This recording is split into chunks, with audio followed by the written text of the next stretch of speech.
Last, a congressman who has been very active, very visible, who seeks the United States Senate seat, Congressman Charles Schumer from Brooklyn, Queens.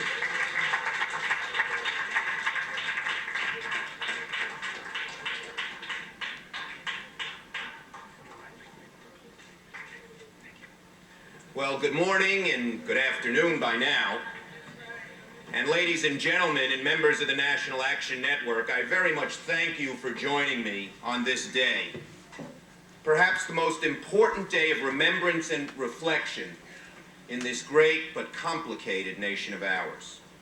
Now, much has changed since Dr. King wrote from his Birmingham prison cell of the, quote, morally wrong and the politically and economically and psychologically and sociologically unsound chains of segregation.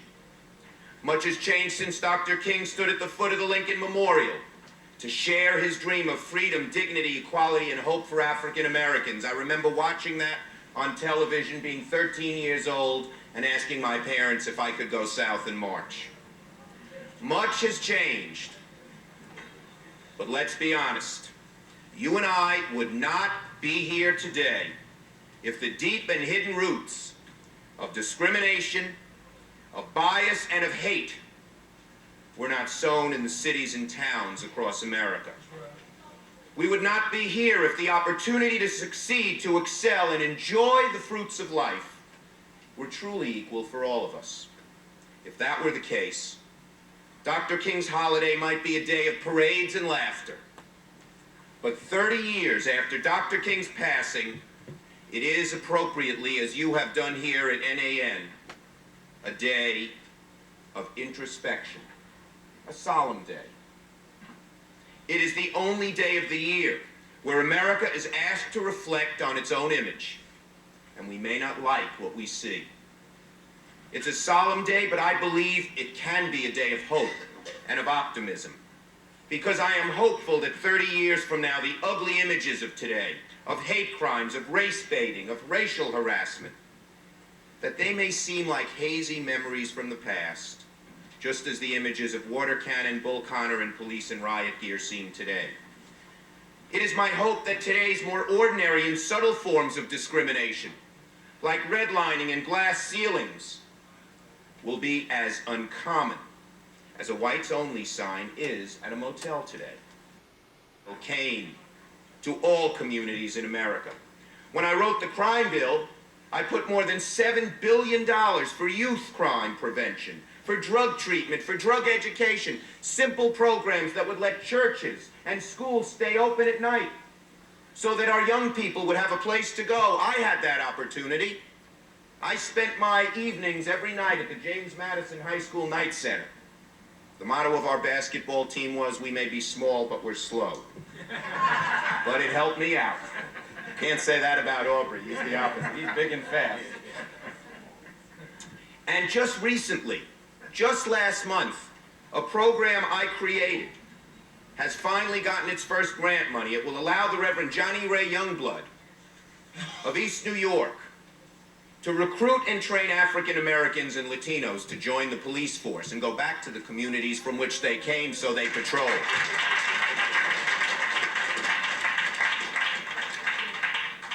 I fought and worked hard and struggled to pass the Brady Bill and the assault weapons ban because the gun lobby doesn't care about our children, and I'm proud that the New York Times called me New York's defender against Newt Gingrich because I stood up for all of the city.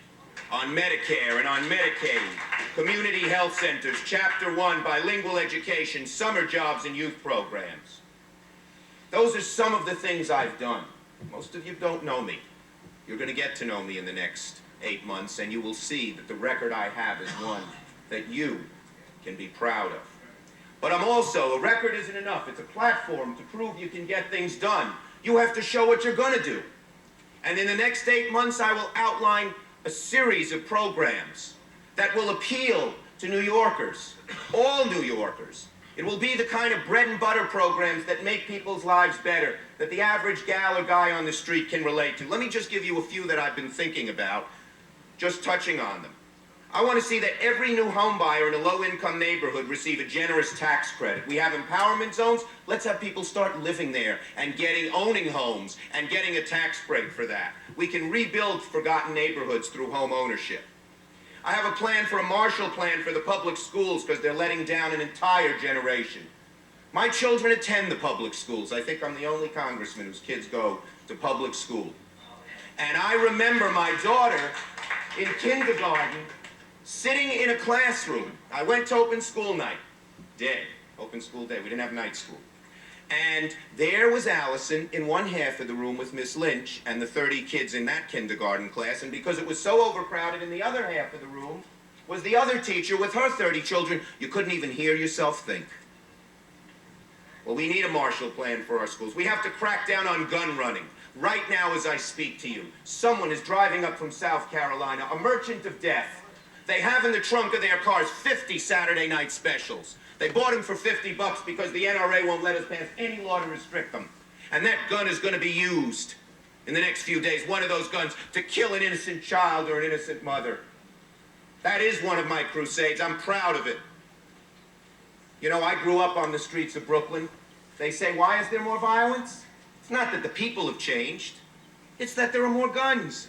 When I grew up on the streets of Brooklyn, I had all those hormones going through my veins, too. When I got into a lot of fights, I came home one time and needed 12 stitches above my eye. I came home one time with a broken thumb. I came home one time, many times bloodied and bruised. But ladies and gentlemen of NAN, I never came home in a coffin because there were no guns on the streets. I want to stop that when I get to the Senate.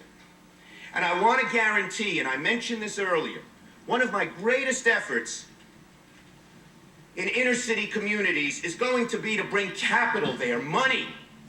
I don't want to just, I helped save Freedom National Bank. Some of you from this Harlem community may remember that. Charlie Rangel and I, my good friend, our mentor. And what I think it was Mark Green mentioned, or Geraldine Ferraro, is exactly right. If Democrats gain back power, Charlie Rangel will be the most powerful black man America has ever known on that Ways and Means Committee.